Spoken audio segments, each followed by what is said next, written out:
Modern warfare is reshaping Israel's defense tech sector, and investors are taking notice. Despite an ongoing war and growing international pressure, Israeli defense startups working with the Defense Ministry's Directorate for R&D have attracted more than $1 billion in private investments this year alone, surpassing all previous years combined. Colonel Yishai Kohn, head of the Planning, Economics and IT Department at the Israel Ministry of Defense, IMOD, Directorate of Defense Research and Development, joins me now. So, Colonel, thank you for joining me. So, how do you explain this surge in investments?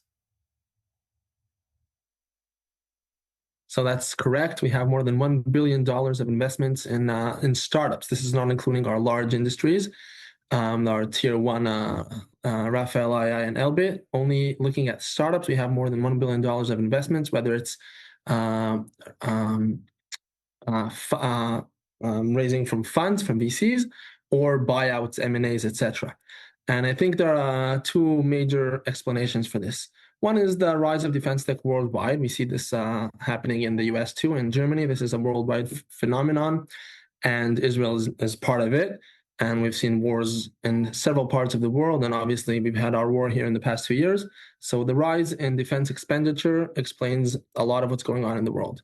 Specifically looking at Israel, I think that what happened here during the war and the fact that we've had us in Mafat, DD&D, we were in charge of really bringing the startups to the table. And we've had more than 130 startups participate in the war, whether it's for drones, counter UAS, counter drones, AI capabilities, sensor capabilities, logistics, medical devices, etc. So the fact that we're able to enjoy and involve all these startups in the war and really get them the our purchases, whether it's for R&D or for procurement for the IDF, the fact that we've seen a rise in such engagement of startups with the IDF, with Mafat, helped the investors understand that there's really something happening here and that the government is supporting this effort. And that allowed, I think, many of these startups to also go and raise the funds that they needed. And again, between the global phenomenon and what's happening here in Israel and the fact that Israel is known to be the startup nation. So just like in cyber, when you look for the top startups to invest in, you look at Israel, I think that in defense tech that is also starting to happen, thanks to the two major contributors that I mentioned. So what did these past 2 years of war with Hamas teach you? Well, a lot. And it's been a learning progress from the first day, from October 7th ongoing. One thing that we've learned is that there are some technological fields that there's still an arms race and a learning race between us and the enemy. So that could be the underground capabilities, it could be drone capabilities, counter US capabilities, reconnaissance capabilities. All these fields are fields that we've evolved and improved during the war. And it's not only with Hamas, it's also in our northern border with Hezbollah and in the 12-day conflict that we've had with Iran. So all these subjects and technological fields are such that there's been a learning progress, and startups have been a major part of that learning progress too. And obviously, we've also learned the importance of having the technological edge over our enemies.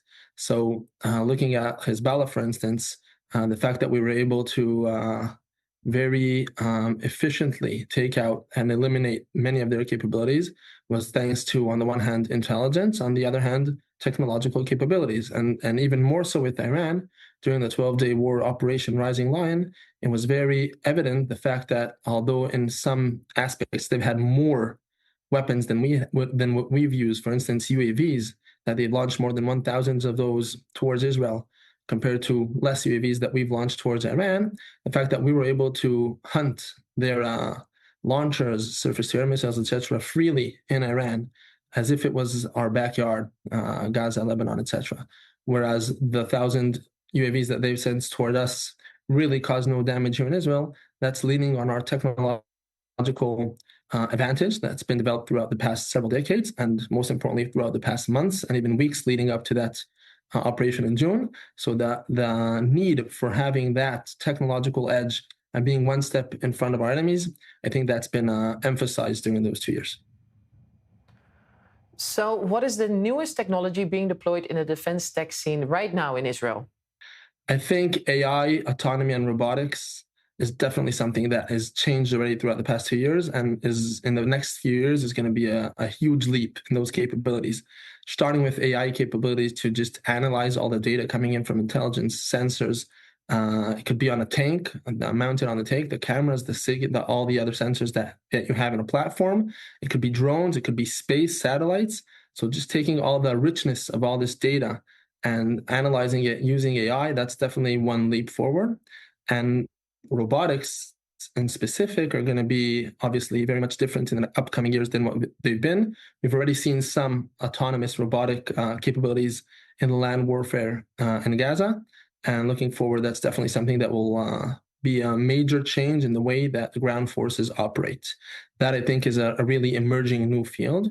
There are many other emerging critical technologies that are going to change the way the war will look in the upcoming years. Just another example is directed energy weapons, the laser.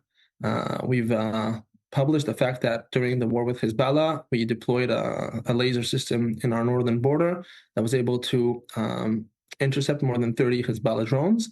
And that was just the medium power laser that was in development during that time. And in the upcoming weeks, we will provide to the Air Force the newest version and the most capable one of Iron Beam that will allow to really intercept with laser incoming threats. And that is a great success of the Israeli industry, and Rafael in this case, of the entire Ministry of Defense, and also the Air Force that's going to receive this weapon. So that's another major improvement in technology.